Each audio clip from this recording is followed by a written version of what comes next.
Oi, gente, tudo bem? Então, nós começamos hoje mais uma live das terças, com o tema que vai ser o tema do mês de outubro, que é o tema da Escola dos Sonhos. Quem estava aqui na semana passada viu que nós conversamos com dois gestores muito queridos, o Carlos e o João Paulo, sobre isso, sobre a Escola dos Sonhos. Vocês devem estar vendo já que eu estou com um delay assim na minha fala, então eu estou falando que nem uma bonequinha, né? Eu falo e depois que vocês ficam vendo a minha boca mexer. Mas não tem muito o que fazer, né? A internet achou de não me ajudar muito. Mas as minhas convidadas com certeza estão com uma internet melhor, e aí vocês vão poder olhar um pouquinho para elas, né? Não só para mim. Então vamos ver quem já está aí. Já são 7 pessoas. Muito obrigado pela presença de vocês. Patrick, ó, Patrick, está quase chegando o teu dia de conversar sobre a Escola dos Sonhos.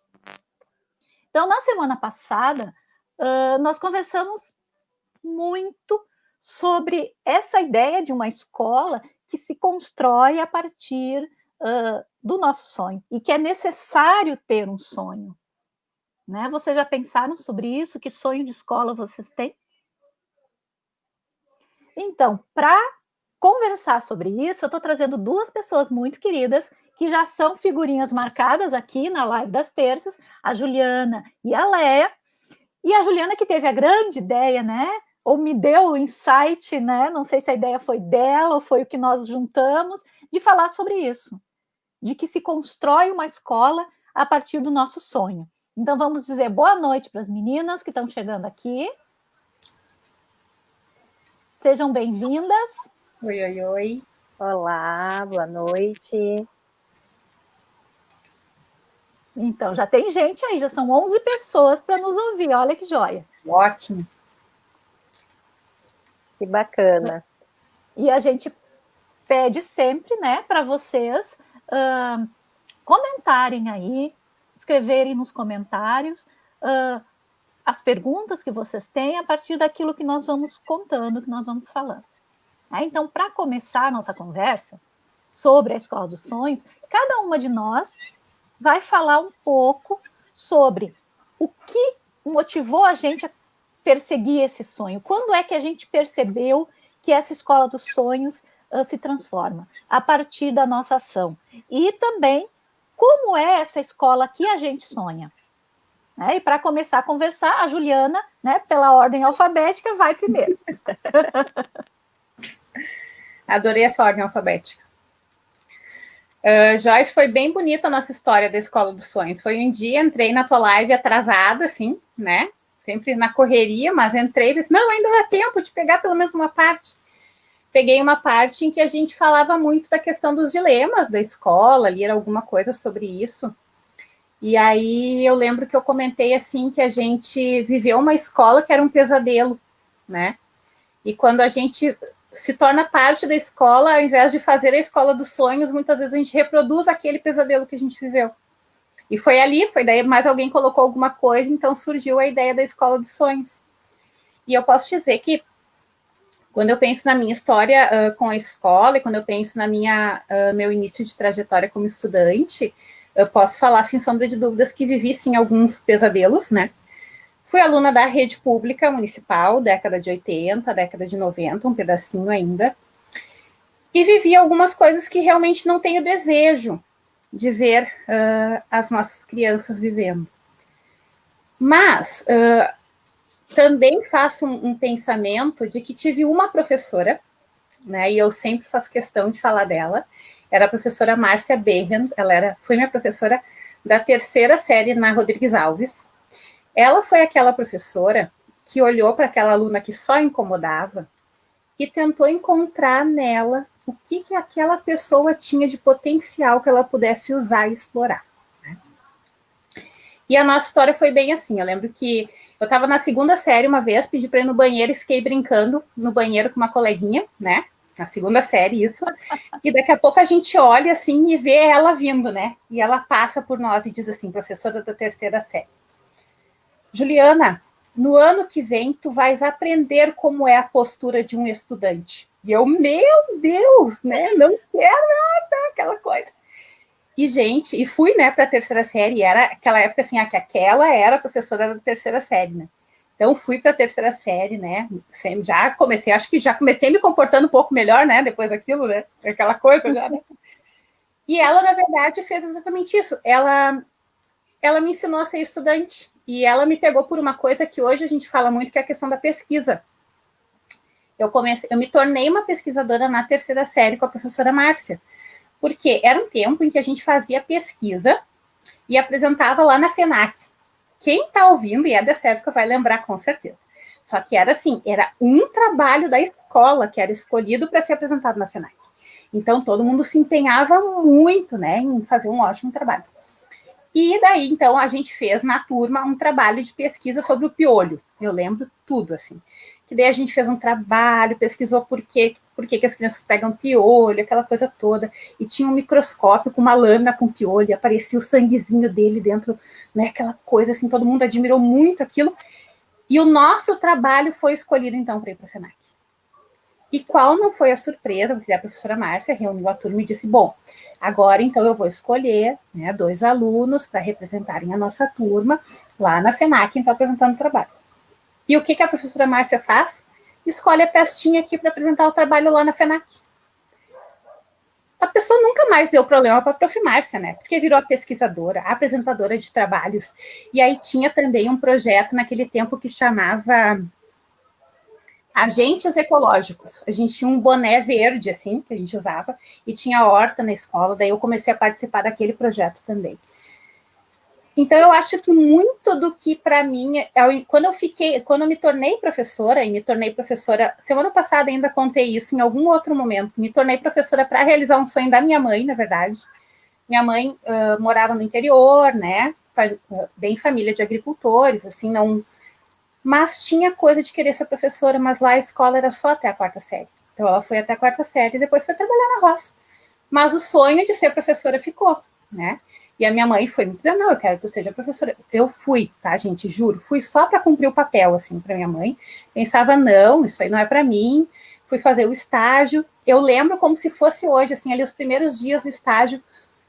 Um dia eu parei, assim, olhei para aquelas crianças, eu estava fazendo um trabalho no chão, assim, com eles. E daí eu olhei para aquelas crianças e pensei assim, olha, eu gosto disso. Eu tô gostando disso aqui. E a partir daquele dia, então, durante o curso de magistério, em nenhum momento aquilo fez muito sentido para mim.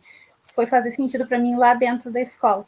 E apesar de ter seguido um sonho que era da minha mãe e ter tido algumas vivências que não foram positivas, eu acho que para mim ficou a marca maior da professora Márcia.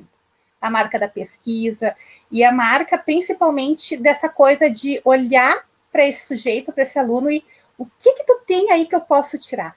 Né? E acho que daí também vai muito, né, Léa? Eu e a Léa que trabalhamos juntas no laboratório de aprendizagem, vai muito a questão, assim, ó, de apostar naquilo que aquele sujeito tem, né? A gente procura até encontrar uma coisa que a gente possa fala assim, tá vendo como tu faz bem isso? Então, se tu faz bem isso é porque tu consegues fazer outras coisas bem também.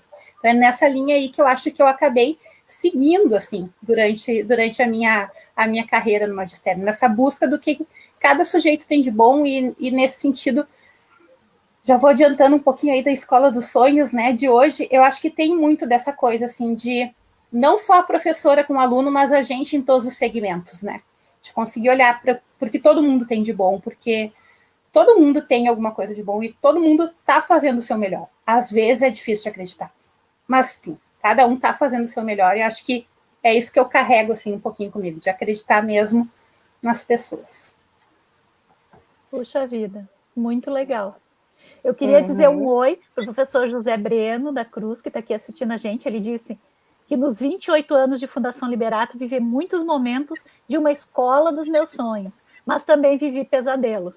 E isso é verdade, né? Nós vivemos mesmo alguns pequenos ou grandes pesadelos nos momentos que a gente está no trabalho, né? Na nossa caminhada. Então, muito obrigado por estar nos acompanhando, professor Breno, que nos ajudou muito, né, lá na Dolfina, com essa ideia da pesquisa, com olhar para a gente e perceber o que nós temos de bom, né, o que a gente tinha de diferente, de significativo, né, e nos dizer isso. Verdade. Isso fez uma diferença grande para nós enquanto escola. Leia, então é contigo agora. Pois é, agora a Ju me fez viajar, assim, ó, na profundeza da minha escola dos sonhos. E eu fiquei pensando, a gente ainda comentou, né, antes, que a gente não conversou antes, então a coisa ia acontecer naturalmente. Eu tinha pensado em algumas coisas para falar, mas ouvindo a Ju, eu já fui para outro caminho, assim. E eu acho que a escola dos sonhos, ela passa pelo que a gente foi e é como enquanto estudante, né? E eu estudei em muitas escolas. A minha família se mudava de cidade, então eu nunca parei para contar em quantas escolas eu passei, mas foram muitas, assim. E eu nunca tive uma relação muito afetiva e profunda, então, com a escola. E aí, quando eu fui fazer teste vocacional lá na 8ª série, para ver o que eu ia fazer, né? O magistério apareceu. Então eu fui muito nessa onda. Tá, vamos lá, né? Apareceu isso, vou fazer. E aí foi dentro do magistério que eu comecei a pensar sobre a minha vida de estudante e pensar na possibilidade de fazer diferente, assim. Porque ao contrário da Ju, eu era uma aluna muito quietinha. Então eu ficava lá na minha, né? Muitas vezes não compreendia alguma coisa que estava acontecendo e também não perguntava. Então, quando eu comecei no magistério a estudar e olhar um pouco mais para isso, eu comecei a me dar conta de que não, eu posso fazer uma escola diferente, né? A escola tem um poder muito transformador na vida do estudante, da comunidade, e isso começou lá no magistério a me mover. Então eu entrei no meu estágio do magistério cheia de vontade, de desejo, mas eu não estava encontrando muito o caminho para fazer isso, né? E tive muitos problemas na minha supervisão de estágio, assim, que a coordenadora dizia, não é por aí, não é por aí. Acho que em alguns momentos eu não conseguia identificar esse meu desejo de mudança, né, de querer fazer as coisas diferentes e queria que eu fizesse tudo muito certinho, muito dentro da caixa. E aí eu cheguei a pensar em algum momento em desistir disso, foi quando eu comecei a trabalhar numa escola de educação infantil, que apostava muito nesse poder de mudança e em fazer as coisas diferentes, né? Então foi onde, de novo, mais uma vez, eu vi o quanto a gente poderia apostar em coisas novas, a olhar mais individualmente para os nossos estudantes, né? A identificar o que cada um tem de melhor e potencializar daí outras coisas, né? Como a Ju estava dizendo. E aí, de novo, na Dolfina, isso vem muito forte, né? Porque daí eu encontro um grupo de professores e de gestores meio malucos, tipo eu, que querem fazer a coisa diferente e que não tem medo de fazer isso diferente. Então a gente vai e, se der certo, deu, ótimo, senão a gente tenta de novo, né? Então acho que a gente vai buscando essa nossa escola dos sonhos por aí. E muito legal ter o professor Bueno aqui com a gente, né? Porque uma das coisas que me passa, assim, é a questão da pesquisa, né? Então, o quanto a gente, através da pesquisa, consegue se aproximar, mover o que esse estudante tem de melhor, né? É verdade. E eu fico pensando, quando eu comecei, lá em 91, né, que eu estava indo, antes então, 91 foi o meu concurso, que eu entrei na prefeitura, mas antes eu tive o magistério. Mas foi por que eu fui para o magistério? Porque alguém disse para mim, né, eu jogava handebol na época, e o professor Renato Arena disse, lá no Santa, no curso de magistério, tem uma bolsa para ti, vai para lá, que tu vai sair com uma profissão, que era isso que acontecia, né? A gente tinha uma rede pública em expansão no início dos anos 90, uma rede em expansão bem grande, porque eu me lembro que no ano em que eu fiz o concurso, em dezembro de 90, teve outro concurso lá em abril, teve outro concurso no final do ano, então era um crescimento muito grande dessa rede, porque estava acomodando aqueles milhares de alunos que nunca tiveram escola, né? Porque uma escola para todos que a gente tem agora, todas as crianças na escola, é do início dos anos 90. Né? Essa expansão da rede pública no Brasil inteiro, não é uma coisa... Hoje a gente pensa assim, mas a escola não tem qualidade, mas há pouco tempo, quer dizer, bastante tempo, né? Se tivesse tido mais investimento, a gente teria andado mais longe, né? Mas, assim, a gente ter os alunos todos na escola não era uma coisa da minha infância. Quando eu estava na escola, não eram muitos que ficavam, né? Pouquíssimos os que conseguiam terminar a 4ª série e ir para uma outra escola. Muitos se perdiam no caminho, né? Então, hoje, a gente tem menos. Mas, naquele momento, eu pensei que isso poderia ser alguma coisa útil, né? E aí eu fui lá para Canudos, na Marta Wartenberg, que é uma escola que eu tenho um carinho muito grande, pelos alunos que estudaram lá e tudo mais, que foram meus alunos, e pelos outros que não foram também, pela comunidade. Mas eu pensava, eu sempre fui uma pessoa de ter muitas ideias, né? Eu me incomodava com as coisas que as pessoas diziam assim, não pode ser assim. Mas por que não pode ser assim? Eu sempre perguntei, eu sempre instiguei. Então, eu me lembro que eu me juntei lá eu acho que 93, por aí, 94, eu me juntei com umas colegas dos anos finais que a gente tinha, né? Só tinha 5ª e 6ª série lá, e vamos fazer salas de aula temáticas, né? Hoje a gente tem na Dolfina salas temáticas, mas nós montamos lá, nós chamamos de laboratórios. Então, eu tinha o laboratório de língua portuguesa. Nossa, nós fizemos muitas coisas maravilhosas. E uma das coisas que me fez acreditar nisso era o que eu via naqueles alunos, aquele potencial. Então, por uma maneira de olhar para a educação de uma forma diferente, né? Eu trabalhava já com expressão corporal, com escrita criativa, né? Com liberdade de pensamento, isso lá em 93. Então, esse resultado que eu sentia lá, eu achava que eu tinha que transpor, mas realmente não é muito fácil, né? A gente, no lugar de professor, tem muito mais dificuldade. Por isso que eu digo que existem muitos professores maravilhosos, sozinhos, isolados, em escolas, na nossa rede pública por aí.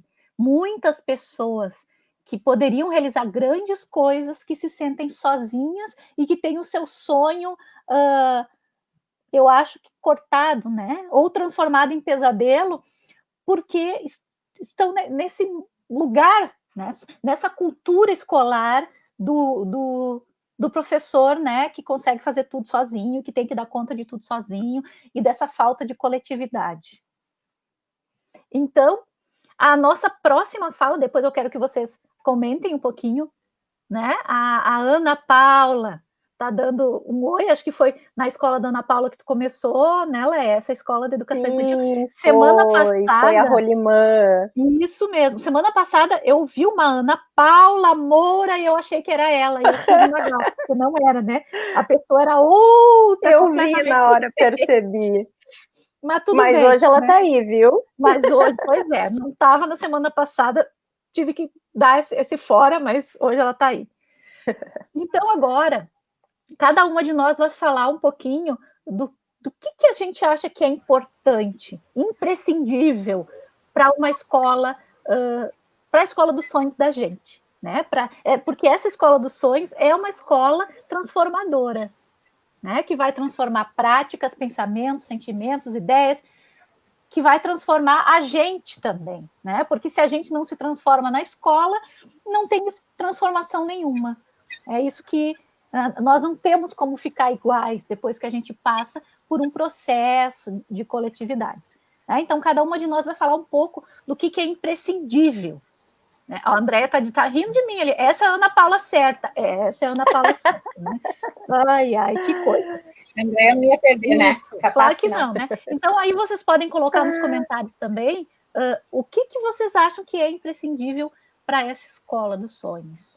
Tá bom? A Juliana, que no palitinho, tiramos o palitinho, pode começar.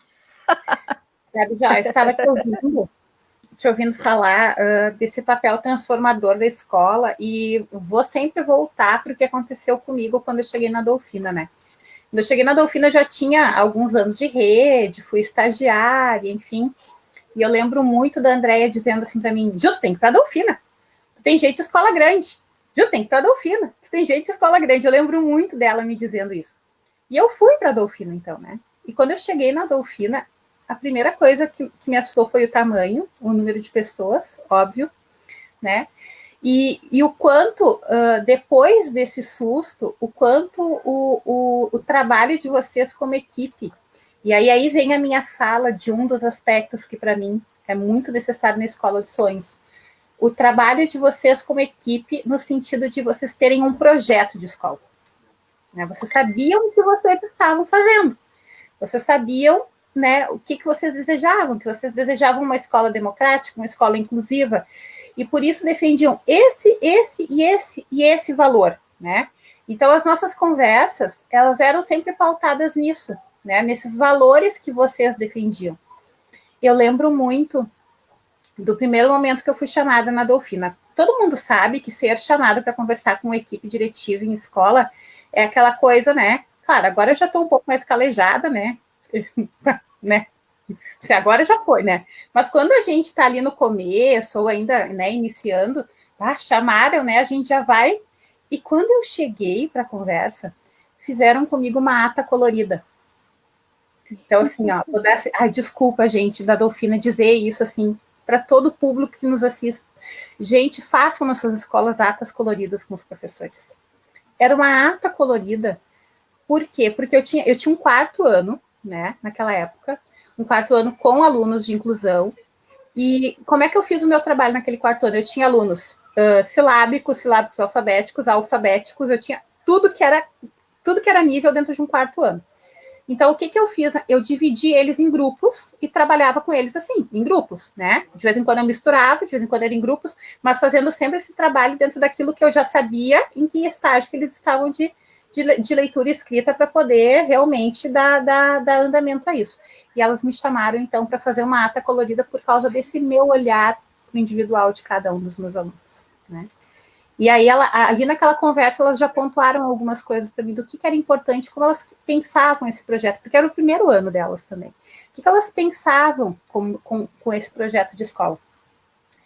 E esse projeto de escola, uma coisa que é importante dizer, é que não é assim, olha, a equipe pensa isso, então façam isso. Não é nesse tom que funciona. Quando a equipe sabe o que quer para a sua escola, sabe quais são os valores e os princípios que tem por trás disso, esse projeto de escola, ele inspira a mudança. A mudança vai acontecer. É um processo. Porque os professores vão se sentindo inspirados por aquilo que, para aquela equipe, é um sonho. Porque a escola ela não vai agora começar junto. Todo mundo, aquela escola vai abrir, vai chegar todo mundo novo e ali vai começar um projeto de escola. Não, a gente sabe que não é assim que acontece. Então, esse projeto de escola precisa surgir de algum lugar, né?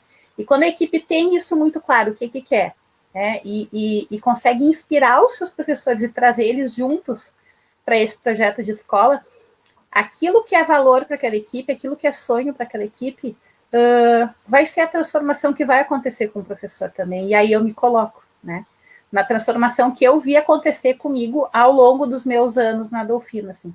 Para mim, quando eu cheguei, era assim, para resolver uma coisa, elas tinham que mandar, e era resolvido. E elas me fizeram ver que não era bem assim que funcionava, que não era só mandando que a coisa acontecia, que muito pelo contrário, tinha todo um processo de consciência das pessoas, de escolha das pessoas, de desenvolvimento dessas pessoas para que isso acontecesse. Então, eu parto desse projeto de escola, né? Para mim, a Escola dos Sonhos é uma escola que tem um projeto, né? Que se quer algo com essa escola, se tem um desejo por trás dela. Essa seria uma das minhas primeiras ideias. Vou deixar a Leia falar e depois eu busco outra. Então, tá. Bom, quando surgiu essa discussão na live, a primeira coisa que veio na minha cabeça é, para mim, a Escola dos Sonhos é aquela que todo mundo aprende. Principalmente falando de estudante, a gente não deixa nenhum estudante para trás, todo mundo está aprendendo. E eu acho que isso não é possível se a gente não desenvolve esse poder de escuta, de acolhimento, né, de conhecer cada aluno, cada estudante. Enquanto eu pensava sobre isso, me veio duas falas de duas amigas minhas, assim. Uma da Joyce, dizendo, assim, recentemente, né, quando a gente discutia sobre a questão de alfabetização, a gente tem um aluno que não está se alfabetizando e a gente fica enfiando letra nele. E não é letra, não é por falta de letra que ele não está se alfabetizando, mas a gente tem que identificar o que está faltando para ele, o que ele está precisando naquele momento. Então, eu acho que é um pouco disso, assim, que a gente está aprendendo ainda a fazer, porque não é nada fácil, né? Tu conseguir ouvir e olhar para o individual. Mas, para mim, a Escola dos Sonhos é essa que não deixa nenhum aluno para trás. Está todo mundo aprendendo e evoluindo, conseguindo crescer, né? E a outra fala, então, né, que me veio na cabeça foi da Ju, né, que também trabalhou comigo no laboratório de aprendizagem, e a gente trocava muitas coisas, né? E ela também trazia muito isso, de olhar para o individual. O laboratório de aprendizagem nos faz isso, né? Pensar sobre a individualidade de cada aluno. E daí o professor de laboratório dentro da escola, então, também faz esse papel, né? E a fala que ela trouxe numa live, eu acho que aqui com a Joyce também, que ela disse que a gente precisa olhar e tentar ler o não enviar uma atividade, o não responder uma atividade. E eu levei isso, né? As gurias que estão aí são testemunhas disso, que a gente levou essa discussão para as nossas reuniões, de essa família não está enviando, essa criança não está enviando atividade, mas por quê? O que está acontecendo? E aí a gente vem fazendo esse exercício. Hoje mesmo, no nosso conselho de classe, a gente está, mas parou de enviar, então vamos voltar, vamos ver o que está acontecendo, vamos fazer contato e tentar entender de que forma a gente pode ajudar esse estudante, essa família, porque a escola não pode, em momento algum, atrapalhar, ela precisa olhar para esse aluno, olhar para a aprendizagem e ver de que forma pode ajudar. E é um momento também da gente potencializar, como a Ju estava dizendo antes, assim, de pegar aquilo que o aluno tem de melhor e valorizar e descobrir outras coisas que ele tem, outras potencialidades, né? Então, para mim, assim, a Escola dos Sonhos é quando a gente consegue isso, todos os alunos aprendendo e nenhum aluno para trás. Acho que é por aí. Vou dizer para vocês que eu fiquei meio emocionada, assim, ouvindo vocês falarem e lendo algumas coisas no chat.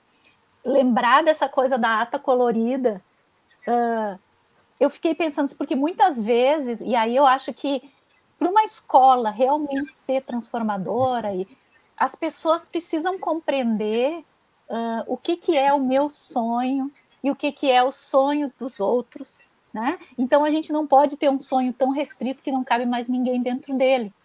Isso é muito difícil. Então, nessa construção dessa escola, porque assim, me convidaram para ir trabalhar na Dolfina, a Andréia e a Dani e a Mari, lá em 2012, final de 2011, assim, quando tinha o movimento da eleição, porque tinha um sonho, né? Olhavam para aquela escola e pensavam, não, a gente pode levar todo mundo junto para uma coisa, não a gente pode fazer melhor, mas a gente pode pensar numa maneira em que a gente consegue levar todo mundo junto para um lugar melhor. E aí, uma das coisas que às vezes a gente tem que fazer quando está nesse lugar de gestão é ser dura, né, com as pessoas. Às vezes a gente tem que ser dura, tem que dizer para as pessoas, olha, né, e às vezes tem que fazer uma dessas atas. E eu não acho que quando a gente fala, as pessoas confundem um pouco, né, a escola democrática com uma escola sem direção, né? Uma escola sem rumo, uma escola em que todo mundo faz o que quer. Eu acho que esse é o maior problema para a democracia no total, né? no mundo, é não entender que não é falta de direção, não é falta de disciplina, não é isso, não é tirar tudo isso que a democracia faz, né, na escola. Não é? A democracia faz a gente entender o outro. Existe um outro. Acho que essa é a coisa mais importante, uma das coisas mais importantes para a construção desse sonho de uma escola diferente, de uma escola, como a Léa disse, em que todo mundo aprenda, né? E a gente tem que olhar para o outro. E aí, quando a gente olha para o outro, a gente vê que não era todo mundo que estava aprendendo. Mesmo que individualmente cada um de nós fizemos o nosso maior esforço, não é falta de esforço das pessoas, né? É falta de compreender coletivamente o que é essa escola. E aí, no coletivo, ele é uma coisa muito maravilhosa, porque no coletivo não está todo mundo do mesmo nível, isso não existe, né? Não está. Que a Ju falou no início, né? Eu quero acreditar que todas as pessoas estão fazendo o seu melhor. Mesmo que eu olhe para aquilo e pense, nossa, isso é o melhor que essa pessoa pode dar. Entendeu? A gente precisa entender isso, né? A gente entender para nós, entender com os professores, entender com os alunos, entender com as famílias, que, no fundo mesmo, as pessoas estão tentando fazer seu melhor. Mas, às vezes, a gente precisa que alguém nos diga, né, que nosso caminho é desviante em relação ao coletivo, né? E, às vezes, essas conversas são meio duras. Então, essa ata colorida, que a gente fez algumas já, né, ali nos comentários, a Gabriela estava falando, né, que ela teve várias atas e umas não foram coloridas, né? E às vezes a gente pensa assim, acho que eu não estou fazendo nada certo. E, de repente, né, faz um projeto tão bom que mereceu uma ata colorida, né? A Cláudia também disse que também teve ata colorida, mais gente, né? Teve ata colorida lá na Dolfina. E o legal disso é que a gente usa o mesmo livro de atas. É uma ata realmente, né, que a gente faz. É uma ata no livro de atas, que é uma ata de congratulação, de felicitação, é uma ata feliz, né? Porque a gente também desconstrói essa ideia que os registros que a gente faz tem que ser só os registros das coisas ruins, só das coisas tensas, né? Mas essa ata colorida é um registro. E eu fico pensando de pessoas que um dia vão ler essas atas, né? Que vão fazer uma pesquisa nas atas da Dolfina e vão encontrar essas atas coloridas e vão pensar, puxa vida, que gente louca. Ou não. Isso daria um projeto de pesquisa, as mudanças que podem acontecer num professor a partir de uma ata colorida. Acho que dá para pensar sobre isso. Então, eu acho que esse entender que as pessoas não estão no mesmo nível, não é que a gente, porque a gente não pode ser parâmetro para os outros, né? Não. A gente sempre e eu acho que numa escola em que não consegue se pensar no coletivo, a gente pensa isso, que eu tenho que ser parâmetro, que eu, como gestor, tenho que dar uma resposta. Às vezes as pessoas devem pensar assim, ela não está falando nada agora, quando acontece alguma discussão, mas se eu vou falar, eu vou acabar com a discussão. Né? As pessoas não vão mais querer falar, porque elas, então, ela falou agora, é o que ela falou, né? Eu digo nas reuniões, não está escrito em pedra o que eu escrevo, né? O que eu digo. Tudo pode ser transformado, tudo pode ser avaliado, tudo pode ser discutido, né? Mas é preciso ouvir. Então, às vezes, eu gosto de ficar ouvindo as discussões, sem interferir um pouquinho, para ver aonde as pessoas vão, né? E às vezes as pessoas, dentro dessa discussão, conseguem chegar em soluções muito interessantes e a gente só fica ouvindo. É que existe uma falsa ideia, né, de que a discussão, de que o conflito não é positivo, né, porque gera, claro, tu tá ali na intensidade da discussão, os sentimentos que te afloram muitas vezes não são positivos, mas a função da discussão, ela é positiva, né, e a gente pode ver em muitos momentos essa discussão e professores discordando, né, e já aconteceu, assim, de professores discordarem e depois da reunião vir procurar pedindo desculpa. Não, mas não é por aí. É fundamental, né, que a gente discorde, que a gente pense em opiniões diferentes. Isso faz parte do crescimento, né? Então, cada vez mais eu gosto quando isso acontece nas reuniões, quando os professores estão discordando e cada um está botando seu ponto de vista. E realmente a gente fica, às vezes, né, Joyce, assim, só ouvindo. Opa, não esperava vir isso ali, olha que legal, que interessante. E quantas vezes a gente muda de ideia depois de uma discussão assim, né? A gente passa a pensar diferente. É que, na verdade, a gente vai voltar no nosso tema da outra live, né, Joyce? E sinalizei isso aqui para não esquecer, que é uma escola que sente, né? Uma escola que sente vai ter conflito, né? Porque só se as pessoas forem realmente aquelas que só abraçam a árvore e enfim, vivem desse jeito, que não sentem nada, que tá sempre tudo bem, aí realmente, aí não, a gente também não vai sair do lugar nunca, né? Então, eu deixei aqui para mim bem sinalizado para a gente falar sobre isso, que a minha escola dos sonhos é uma escola que sabe conviver, né? E conviver exatamente com as diferenças, porque quando a gente fala, e coloquei ali também a questão da inclusão, quando a gente fala da questão da inclusão, por exemplo, a gente esquece que se a gente quer uma escola inclusiva, isso inclui os meus colegas também, né? E aí eu acho que entra uma questão que para as crianças aprenderem a conviver, para as crianças aprenderem a incluir, isso vai passar pelo que elas veem dentro da escola acontecendo, né? Então, se eu não consigo compreender que o meu colega tem um jeito de ser, pensar e agir diferente do meu, e não consigo acolher esse jeito dele e fazer com que ele se sinta parte do grupo da escola, dificilmente os meus alunos vão aprender isso comigo, porque isso não está no meu discurso, né? A gente pode falar o que a gente quiser. A gente pode vir aqui, inclusive na live, falar sobre isso, mas na minha prática, né? Eu debocho do colega porque ele dá bom dia no grupo, né? Ou porque ele coloca figurinha no grupo, ou porque isso, porque aquilo. São coisas que a gente vai vendo acontecendo e que a gente vai pescando e pensando, nossa, mas olha, né, se nesse sentido tão raso eu não consigo conviver e até entender, como que eu vou querer que as crianças entendam? Como que eu vou querer que as crianças consigam conviver com o que é diferente, né? Então, são coisas que a gente vai pensando e que eu acho que extrapolam esse nível do discurso. Acho que a gente, durante muito tempo, assim, e a gente sabe que a gente vem discursando sobre várias temáticas e, infelizmente, a gente vê que muitas coisas não saem do lugar em muitos lugares. Então, eu acho que está na hora da gente pensar o que lá na prática, assim, no meu agir mesmo, e pessoal, né, nesse sentido pessoal, mas dentro do espaço profissional, o que está sendo pescado aí que não é verdade, né? O que não se coloca na prática, que acaba gerando aí uma contradição e que daí acaba um impasse que nunca se consegue sair do mesmo lugar. Então, essa escola que convive com o que é diferente, que inclui, que entende que vai ter conflito, que entende que sim, alguém vai ficar bravo e pode até dar uns gritos e tá tudo bem, porque esse é o espaço que a gente tem para discordar.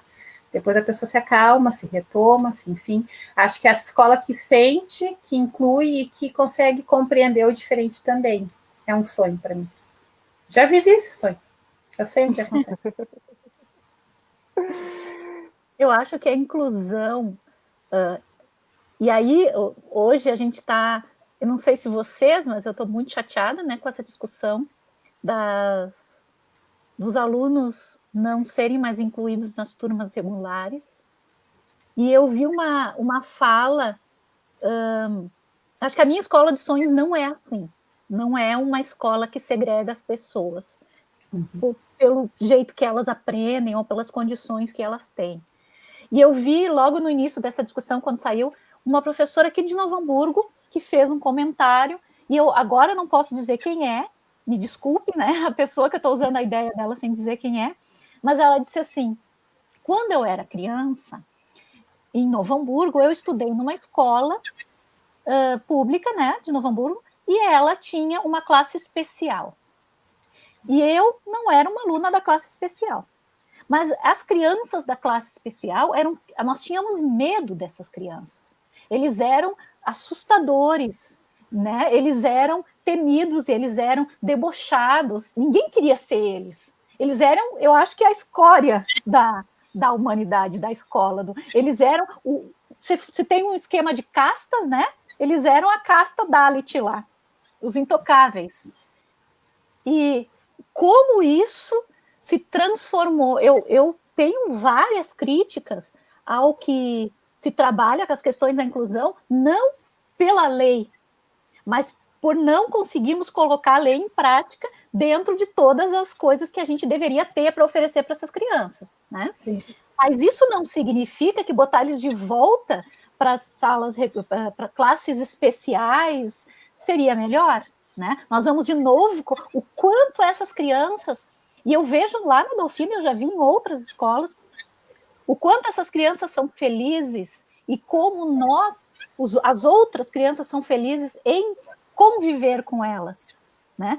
E essas crianças que convivem com o diferente, que convivem com crianças que não falam bem, que conseguem enxergar crianças que não caminham bem, que não conseguem raciocinar como elas, conseguem olhar para aquelas crianças como um outro ser humano igual na sua condição de ser humano, diferente de outras maneiras, mas ao mesmo tempo igual, porque essa é a nossa dicotomia, né?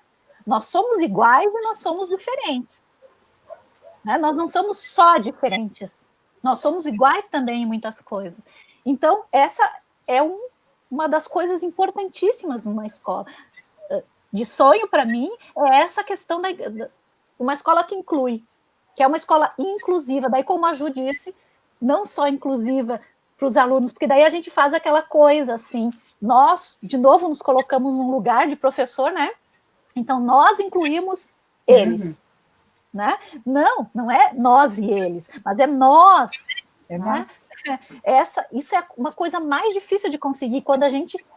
E até nos discursos que nós temos, nós professores, nós gestores, né? Na reunião da Secretaria de Educação, na reunião de grupos de gestores, quando a gente fala, nós e os professores, né? A gente já colocou longe, eles não são nós. Né?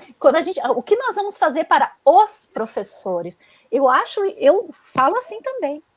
Estou dizendo que eu não falo, mas eu acho isso uma das coisas mais claras nessa falta de coletividade, quando a gente sempre tem no nosso discurso o que nós vamos fazer para engajar os professores, porque nós somos os perfeitos engajados, né? Nós somos nós, os professores são eles. Eu me lembro que numa assembleia eu me irritei muito, assim, porque eu me irrito também às vezes, né? Não sou assim, esse anjo. Quando alguém dizia, quando as pessoas falam dos alunos como eles, né? Porque eles são horríveis, porque eles correm, porque eles brigam, porque não dá para fazer nada, porque eles quebram tudo. Nossa, isso me incomoda demais, né? Porque não, esse eles sem nome, essa falta de pessoalizar as coisas, né? Eles é um grande saco de nada. É um grande saco de porcaria, esse eles. Mas a gente não só fala assim em relação aos professores, aos alunos, como os gestores e a secretaria fala em relação às escolas, né? O que nós vamos fazer para as escolas entenderem isso. Então, isso é um desafio, tentar fazer esse negócio diferente. Né? Eu penso sobre isso, eu acho que pensar sobre isso já me dá um passo em tentar achar uma solução, né? Quando a gente percebe um problema. Então, eu acho que essa fala, ela diz muito, assim, e isso me incomoda muito. Ó, a Tamara falando ali, os grandes e os pequenos. Lembrei disso também, né? Os grandes e os pequenos. Como a gente pensa assim, né? Escutando a Joyce falar, eu vou pegar um gancho, porque tem algo que a Léa trouxe antes, que eu acho que também faz parte da minha escola dos sonhos, e tenho certeza que da de vocês também, porque nós já vimos isso acontecer na nossa realidade, que é a questão da parceria entre os colegas, né? Isso, para mim, como professora, é primordial. Assim, eu sempre fui uma professora que, eu sempre digo, trabalhou de armário aberto, assim, para os meus colegas, né? E ao longo da minha história, fui escutando coisas, assim, daquele colega que escondia a matriz, que é que lembra disso? Escondia a matriz para não copiar, né? Umas coisas assim. E mesmo no laboratório, né, com a Léa, a parceria que a gente tinha de criar jogos, eu percebi essa questão num aluno meu, tu não tem nenhum que seja assim também, que eu possa usar a mesma proposta. Isso traz uma riqueza para o trabalho do professor, e também traz uma riqueza para o trabalho dos gestores, é uma coisa que eu aprendi agora há pouco tempo, né? O que acontece? Também trabalho na rede particular. Então, esse ano, com a questão do ensino remoto, eu tenho 3/4 anos na minha escola. E a gente trabalhou tudo, absolutamente tudo igual. As mesmas coisas, as mesmas avaliações, da mesma forma. Claro que cada professora vai ter o seu jeito. Isso é, né? Que bom, né? Que cada uma tem o seu jeito.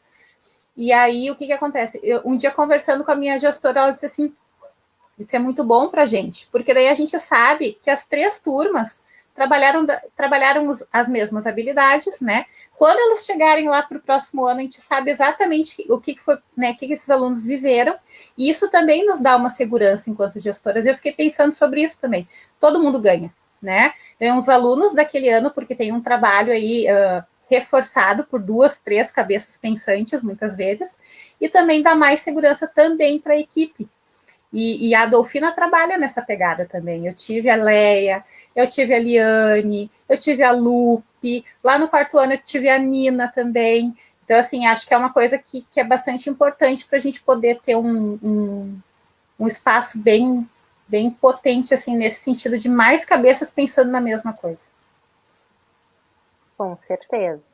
E ali na Dolfina a gente também tem conseguido fazer isso, né? Desse planejamento coletivo, dessa discussão, assim.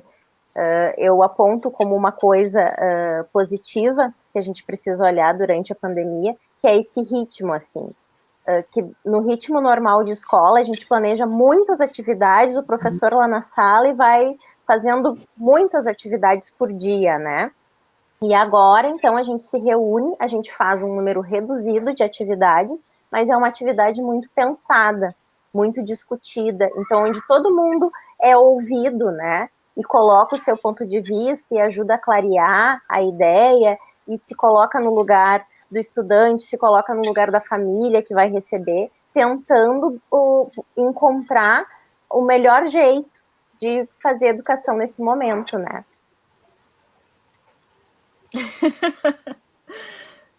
Eu acho que meu não sobrinho tem... veio me dar tchau aqui. Coisas de live. Não tem como a gente estar aqui e não falar na Dolfina, né? Não falar nessa experiência tão próxima da gente, né? Que a gente vive todos os dias e que tem vários professores da Dolfina aí ouvindo, né? E o mais interessante que a gente, eu acho que tem para contribuir é compreender que essa escola dos sonhos, ela só acontece com a nossa ação. Senão ela está só no sonho mesmo, né? Se a gente acha que só sonhar ela vai resolver, ela vai de repente aparecer sem trabalho nenhum, não é verdade, né? Sinto dizer que não funciona assim. Precisa de muito trabalho, né? E aí vão acontecer às vezes situações em que a gente tinha um sonho que se transformou num pesadelo. E realmente a gente vai ter que olhar para esse pesadelo e rever esse pesadelo para poder entender por que ele era um sonho que virou um pesadelo, né? Mas geralmente a gente acha e o problema muitas vezes está no fato da gente não ter dado tempo suficiente. A gente atropelou as coisas e não deu tempo suficiente para as pessoas compreenderem o que estava acontecendo. Então eu sempre digo que, e como a Leia falou antes, não incomoda eu estar errada. Eu acho que isso é uma coisa que os gestores têm que... No lugar de gestores, a gente sempre acha que precisa ter uma solução para o problema, né? A gente enxerga o problema e acha que tem que ter uma solução, tem que vir. Eu sou uma pessoa assim, eu acho que eu preciso ter uma solução, né? E às vezes isso ajuda, às vezes não, né? Às vezes isso atrapalha, né? Porque talvez eu não dê tempo para as pessoas pensarem nas suas próprias soluções, no tempo delas, né? Ou às vezes as pessoas acham que não importa se elas têm ideias, né? Porque o que vai importar é a ideia que a coordenadora deu, o que não é verdade. Triste. Mas a gente tem aprendido também que falar, discutir as coisas e cada pessoa compreender a sua importância dentro do grupo e da sua opinião é um processo lento e demorado, né? Naturalmente a gente acha que é melhor ficar calado para não ter problema, né? Se eu fico quieto no meu canto, vai passar, né? Esse pensamento que acabo tendo. Então às vezes a gente engole um sapo porque ficou quieto, né? Às vezes a gente tem que fazer coisas que não gosta porque ficou quieto. E às vezes a gente não teve a oportunidade de ter a nossa ideia transformada, o nosso pensamento transformado porque ficou quieto. Né? Eu não disse o meu pensamento, continuei pensando aquela coisa e, né, me prendi, não interessa o que os outros pensam, eu vou pensar isso. Ninguém pôde confrontar o meu pensamento comigo e eu continuo pensando aquela coisa que talvez não seja melhor, mas aí... Né? Por quê? Porque eu não disse e ninguém teve a possibilidade de olhar para mim e dizer uma coisa simples. Né? Eu lembro que, vou falar do professor Breno de novo, né? Eu mostrando para ele as salas temáticas da Dolfina, né? Passei por todas as salas. Nossa, com orgulho imenso, continuo tendo um orgulho imenso disso. Ele olhou para mim e disse assim, nossa, então isso aí é tipo um escritório do professor, né? Aí eu olhei assim, engoli aquilo, né? De uma certa forma, por um certo ângulo, não deixa de estar correto. Mas foi uma ideia que confrontou a minha, né? Ele disse na lata, assim. É isso aí, eu sou um escritório de professor. E aí foi uma das coisas que eu penso ainda, carrego comigo para confrontar quando a gente tem... É muito importante ter ideias contrárias para confrontar aquilo que a gente pensa. Mas será que é tudo isso que eu estou achando mesmo ou é só pouca coisa? Né? Tem que ter discussão. Né? Vamos ver, Lúcia. Eu acho que essa ideia, né, da gente se libertar de não ter resposta para tudo, né? Eu lembro lá nos meus primeiros movimentos na coordenação, isso me angustiava demais, assim, porque daí muda a tua posição dentro da escola e todo mundo vem te fazer perguntas, né? E daí eu me lembro de conversar com a Ju, disse, Ju, isso tá me angustiando muito. E daí a Ju disse assim, calma, tu pode dizer, eu não sei te responder isso agora, eu preciso de mais tempo para pensar sobre isso, não sei se tu lembra, Ju. Então, isso até hoje eu uso muito, foi muito libertador, né? E as gurias que trabalham comigo, os guris também, sabem, às vezes eu digo, bah, agora eu não tenho uma resposta para te dar, eu não sei, preciso de mais tempo para pensar sobre isso, né? Ou mesmo no conselho hoje teve um momento que a gente disse, bah, a gente não tem resposta. E ninguém tinha uma resposta para uma questão. Mas a gente vai seguir pensando e daqui a pouco ela vai... Acho que ela travou. Verdade. Isso. Mas sabe, Joyce, a Leia estava falando de uma questão que retoma o primeiro ponto dela da conversa hoje. Quando eu digo para alguém que eu não tenho a resposta, é porque eu também estou me colocando no lugar de quem está aprendendo. E se eu me coloco no lugar de quem está aprendendo, eu não vou ter resposta para tudo mesmo. Né?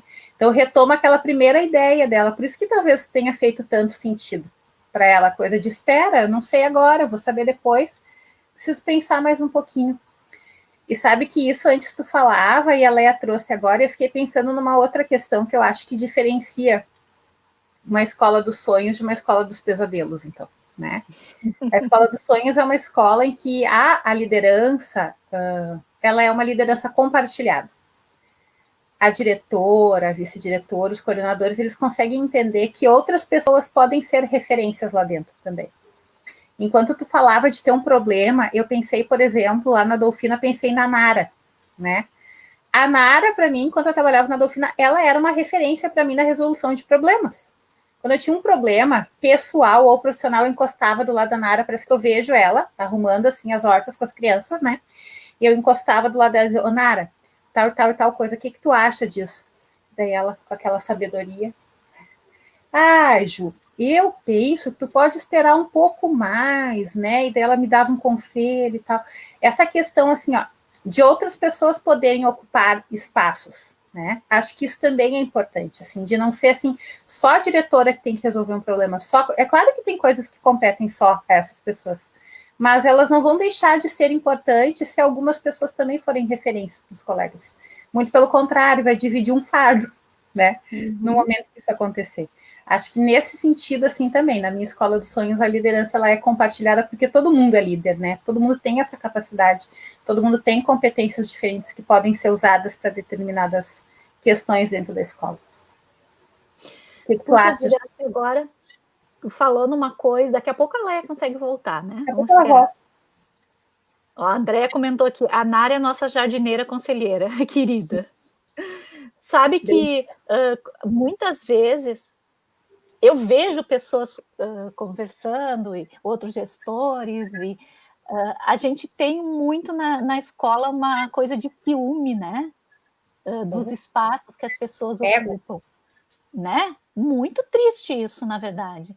Quanto mais gente a gente tiver com possibilidade de acolher uns aos outros, e realmente isso diminui o nosso fardo, porque eu posso não ser uma pessoa com essa característica de acolhimento tão desenvolvida, né? E se ninguém mais fizer isso na minha escola, vai faltar. Essa é a... Leia, que bom que tu voltou. Que desespero, a gente cai assim. Te machucou?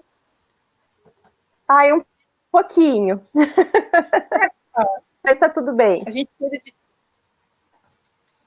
Ai, que coisa.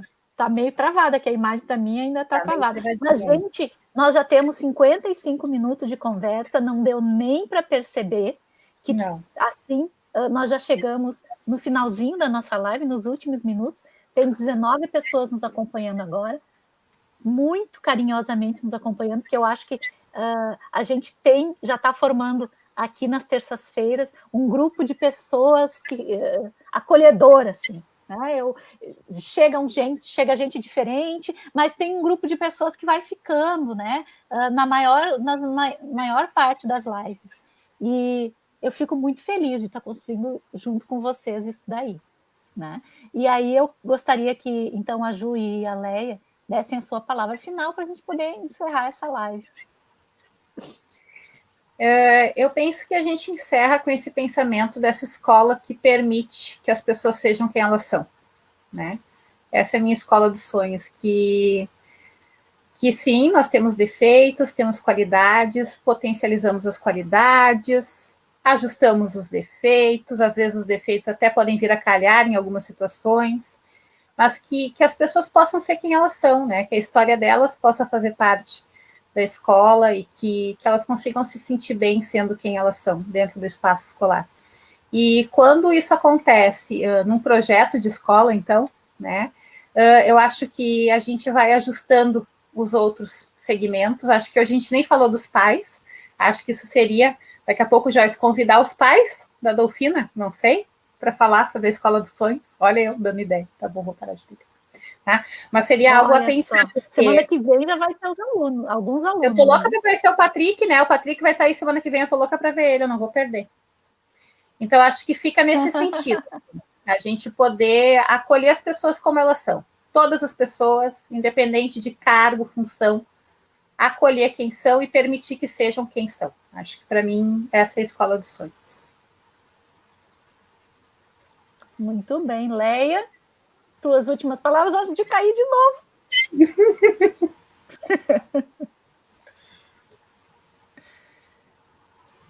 Sim, não, no finalzinho a internet resolveu me deixar na mão. Mas eu acho que é mais ou menos isso, como a Ju disse, né? E como eu falei antes, a questão de todo mundo aprendendo, né? Aberto para aprender e aprendendo junto, assim, nessa troca e fazendo da escola um espaço que contribui com todo mundo que está nela, com toda a comunidade, com os estudantes, com as famílias, com os professores, com essa visão de que estamos todos aprendendo sempre. Isso mesmo. Então, agora a gente finaliza a nossa live. Eu queria saber se tem alguém ainda aí nos comentários que não ganhou os primeiros 3 capítulos do meu livro. Será que ainda se encontra alguém? Então, se alguém ainda não ganhou, deixa eu compartilhar aqui o link para poder entrar lá e pedir para receber por e-mail. Só clicar nesse link aí, coloca o seu e-mail lá e vai receber, então, os primeiros 3 capítulos, né? Se alguém ainda não... E aí, vou dizer de novo, podem ler e fazer comentários para mim, me mandar e-mails sobre o que vocês estão achando, porque esse livro é para ser uma conversa. Do jeito que a gente faz uma conversa aqui nas lives, esse livro tem esse objetivo, de ser uma conversa com as pessoas. Tá? Então, se alguém ainda não tem esse livro, clica aí no link que eu coloquei agora e vai conseguir entrar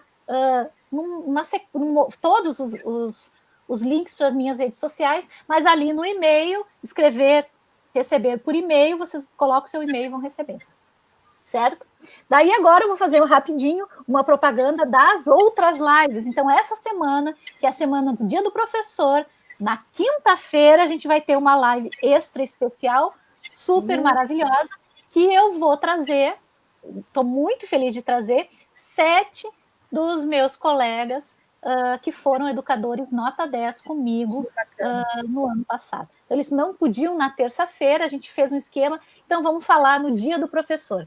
Então, elas vêm comigo, agora já vou colocar os cards, né, para dizendo quem é, para quinta-feira, às 19h30, conversarmos com essas pessoas muito maravilhosas que eu conheci no ano passado, que vão poder também falar da sua escola dos sonhos.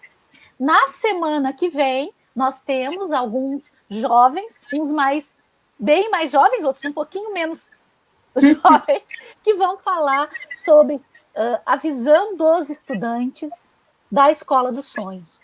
Né? Então, nós temos 4 jovens, o Patrick é um deles, o outro é o Marcelo, que foi um estudante da Afonso Pena, que eu trabalhei também, e a Ellen e a Isabelle, que foram alunas até no ano passado da Adolfina. Então, 2 meninos, 2 meninas, para ser bem equilibrado, para falarem sobre isso, né? E eu acho que é sempre muito gratificante quando a gente ouve os alunos. Na live anterior que eu fiz com os alunos, meu Deus, eu aprendi tanta coisa, né? Que quando eu fui me inscrever para o mestrado, eu pensei nessa ideia que eles me deram naquela live e estou tentando desenvolver isso. Então, agradeço muito pela participação de todos vocês durante essa live, pela participação da Leia e da Juliana, que que vem sempre que eu peço, que eu convido para conversar com a gente, que é um prazer imenso conversar com vocês. E aí, a gente vai finalizando. Beijo para todo mundo, tchau, até quinta-feira, que vai ser uma live muito joia, muito legal.